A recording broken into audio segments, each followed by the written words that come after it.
Man, it feels like forever since I've made a Legend of Korra video. But like the Avatar origin story, I have to come back and I gotta talk about this episode. Because this episode 10, I believe. Yeah, episode 10, book 2, episode 10. A New Spiritual Age. This was a fantastic episode. Not, beginnings parts 1 and 2 level of amazing. But this is still a fantastic episode. It's the episode where finally Korra goes into the spirit world and we actually see what it is like in there in just tons of detail. And of course, since Jinora, Tenzin's daughter, has a connection to the spirit world, she has to be Korra's guide into this place. And the reason Korra goes there is because she needs to open I think it's either, I'm sorry if I think it's the northern portal or southern portal, whatever. It's one of those portals. And northern portal. There we go. I just read that right here. Northern portal. And so let's start from the beginning. We're finally Tenzin says, he's like really worrying about Jinora being in the spirit world, and you can already see from the very beginning, just by Tenzin going, oh god, if something happens to her, I won't be able to forgive myself. Something bad is going to happen to Jinora. I mean, anyone could see that from the opening scene, that something bad is going to happen to Jinora. So, Korra and Jinora, they go to the spirit world, and straight out, the animation, stunning. Absolutely stunning for the spirit world. It's the color palette is so fantastic, and it feels so rich and alive and vibrant. It is one of the best animated things, like in a show, in a mythology known for stunning locales. This is the spirit world in this episode is one of the best looking environments I have ever seen in Avatar: The Last Airbender and The Legend of Korra. This was some top-notch fucking animation. And what's really funny is that Jinora, oh my god, I really thought she was smart enough not to do this, but she's like, ooh, a butterfly! And she runs, after Korra just says, Jinora, we need to stick together. Jinora goes, ooh, a butterfly! And runs out after it. And I'm like, you stupid dumbass. Why did you have to do that? I mean, I understand to have any conflict in this episode, you have to separate these two and have them go on their own, adventures. But that was just dumb. I'm sorry. We're like, butterfly! Runs off. How convenient, and how not like Jinora to stay next to the Avatar in the spirit world. Okay? I don't get that, but whatever. So they're separated. And Korra gets attacked by prairie dog spirits, which I thought was pretty cool. And they're separated, and they're mad at these prairie dogs. They just attack her, and then Jinora comes back. Ooh, don't do that! And then they get swallowed up in really fantastic animation. Again, they get swallowed up in this typhoon, the spirit typhoon. And they get separated, where Korra lands in a dark forest, and because she is so scared and unsure of herself, she turns into a little kid. Like, the little... Remember that little kid you see at the very first season?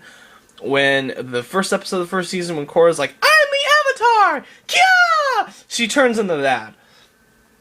And she accidentally wounds this baby dragon bird thing, where she tries to make her way into the forest some more, and here she meets Uncle Iroh, who returns. Woo! Yeah! I mean, I think every Avatar fan, when they saw that moment, they went, oh, fuck yeah! Because, of course, Iroh is a fan favorite in the first series, and I love that he made an appearance in this episode. It's awesome! And even though it's Mako's not voicing him, but who gives a fuck? It's Uncle Iroh. It's awesome. And Iroh pretty much explains that when he died, he decided to go into the spirit world because he's very wise and he has that very amazing balance in humanity and spiritual wisdom. So he just goes, oh, well, I'll just stay in here and I'll literally open up a tea shop in the spirit world. That was so much like Iroh, and that just nailed his personality down, like, to a T. And meanwhile, you got Jinora, who ends up meeting one of her bunny spirit things that, takes her to Wan Shi Tong's library. And if you don't remember who Wan Shi Tong is, it is in the library in Avatar The Last Airbender. He's that gigantic owl that Aang, Sokka, and Katara find, who pretty much tells them the same thing as she tells Jinora. Don't touch my shit! Oh, you're the Avatar. Oh, okay, you can touch my shit. Well, yeah. And that was another, along with Iroh, that was another great little cameo by Wan Shi Tong.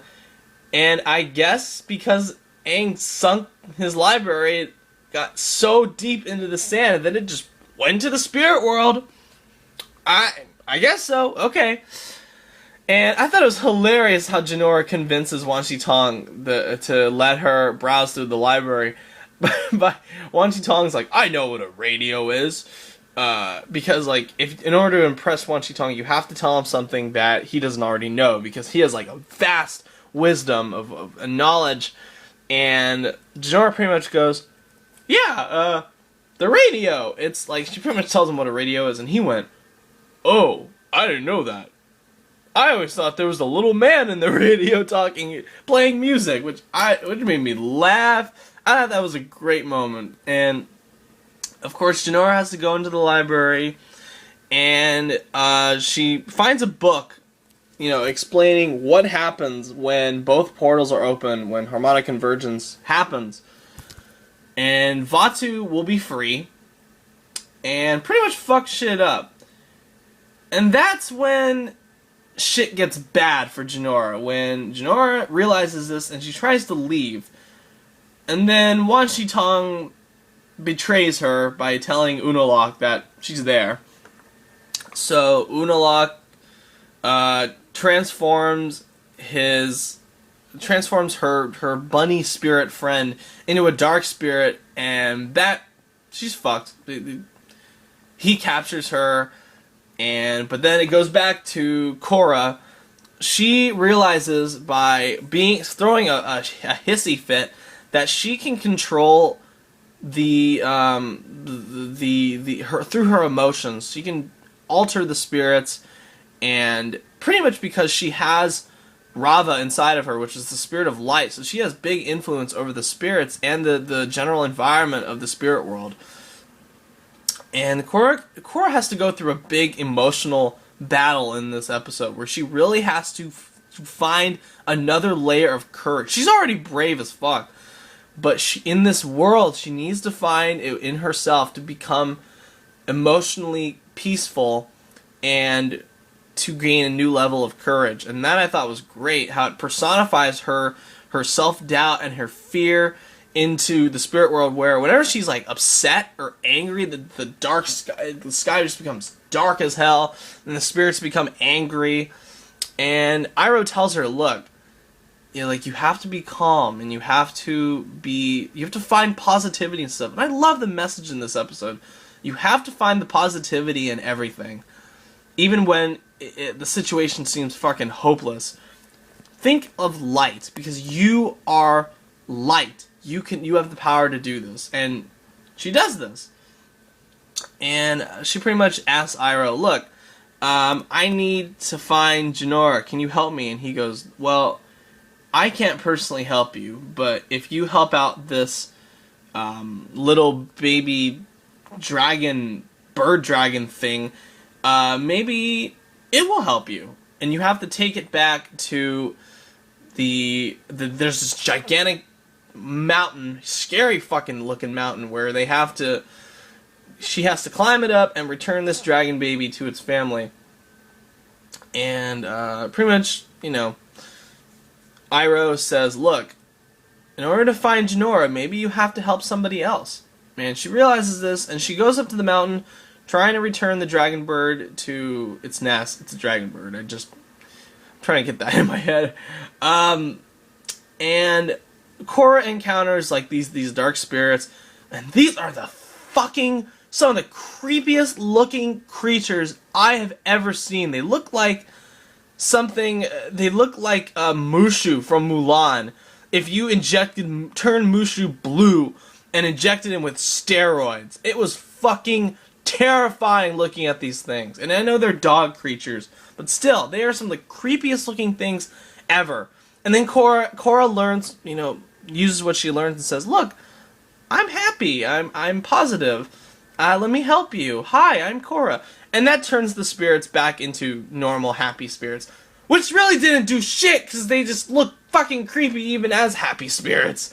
I mean, they look terrifying! Look, goddamn it, I'm sorry one thing I must apologize for, I don't have many photos for this episode, because I couldn't really find any. A lot. But, please go out and look at a photo. Even if you haven't seen this episode, go out which I don't know why you'd be watching this episode. Watching this video if you haven't seen this episode. But go out and once you've seen the episode, just look at these fucking things and tell me that they are not creepy as hell. Major creep factor. So Korra returns the bird dragon to its nest, and he's with its little siblings, and all the baby dragon birds combine to make this gigantic adult dragon bird, and it thanks Korra and allows her to climb aboard, and pretty much flies her to where the spirit portals are. Now, when she gets there, Vaatu already knows she's coming, and she's like, and he's just literally, he's like, bitch, once harmonic convergence happens, you're fucked. I'm gonna be out of here, and I will kill you. I will wipe the fucking universe of you, of the Avatar cycle, of Rava. I will fuck shit up in the only way I know how, by turning everything into motherfucking darkness. And Korra goes, yeah, fuck you, that's not gonna happen. So then Korra goes up to, tries to walk away, and then Vaatu pretty much goes, well, you might want to reconsider that, because if you close the portal, your friend will die. And then Korra turns around and she sees that Unalaq has kidnapped Jinora in this weird waterbending spirit cage thing. And he pretty much tells her, look, Korra, if you do not open the northern portal, I will take out Jinora's soul. I will literally destroy her physical being, and I will capture her soul. And shit. Wow. Yeah, I hated Unalaq before, but to take the soul of a little girl, that's just fucked up. I hate this asshole. This guy is worse than Amon from season 1. Much worse. So Korra says, alright, don't hurt her. I will, I open the northern portal, and she does. And of course, Unalaq goes, oh, well, yeah, fuck you. You should have entered the southern portal if you wanted to keep your bending powers. And she goes, oh shit. So, Unalaq attacks her. She can't defend herself because she doesn't have bending in the spirit world. And Korra is pretty much powerless to stop Unalaq from having Jinora being taken away. And Unalaq is pretty much about to take Korra's soul too. But then in one of the funniest moments, the dragon bird comes in, knocks Unalaq the fuck out, and I have it as a gif on here, and takes her, carries her back to safety. And Vaatu pretty much says, ha ha ha, bitch, I will have my revenge, ha ha ha! And Korra wakes up back in her own body, and, like I said, something bad. You knew from the first scene something bad was gonna happen to Jinora, and Jinora doesn't wake up. And Tenzin's like, "What happened to my little girl? What happened? What happened, Korra? Tell me what happened!" And it just ends. It's like, fuck. I mean, I thought I had seen the worst as far as cliffhangers go with Breaking Bad, but now Legend of Korra, I mean, this season particularly, is starting to kind of edge out Breaking Bad. God damn. As far as maddening cliffhangers are concerned. God damn. Stop with these cliffhangers. You're tearing me apart, Korra. God damn. Fuck. I don't want to wait another week for these episodes. Because this is just killing me. I want to know what happens. But, still, I'd rather it be like a really maddening cliffhanger than end on a dud. So, there's that. So anyway, I will be covering, the final 2 hours of Legend of Korra, because there's 4 episodes left of this season. And they're going to do 2 episodes next week, next Friday, and then the final 2 episodes the Friday after that. So we're going to have an hour of Korra for the next 2 Fridays, which is fucking awesome. So anyway, thank you for watching. If you like what you see, subscribe. And as always, have a good one.